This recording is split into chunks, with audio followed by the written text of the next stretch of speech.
What's very rare that I meet a fellow Christian and I ask them, hey, how's your prayer life? And they answer by saying, oh, it's outstanding. I'm praying all the time. In fact, I got to take a moment to pray. Will you excuse me?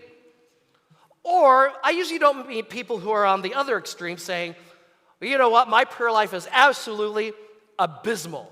It just stinks. I haven't prayed at all in 2023. In fact, this conversation about prayer is really boring me. Usually you get something kind of in the polite middle.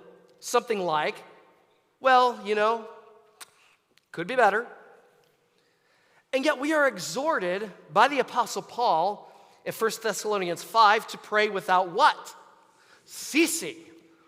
And if we are honest, many of us feel like we fall really short of that. Now, when he says pray without ceasing, is Paul saying you got to be praying every second, every moment of your life? So you can't have conversations with friends because you got to be praying. Can't talk to your kids because you got to be praying. It'll be a great excuse not to answer questions from time to time. But you got to be praying every moment of every day.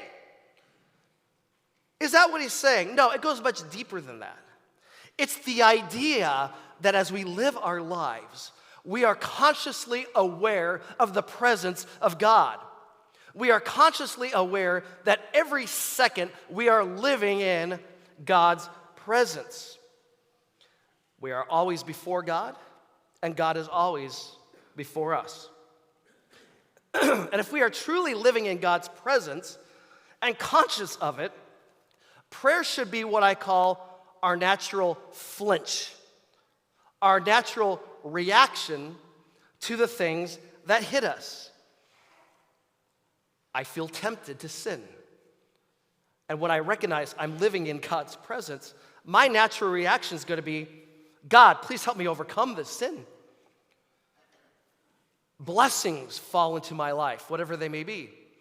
And if I'm aware that I am in God's presence, my natural reaction is going to be, God, thank you. I sense the evil that is around me, including that within my own heart.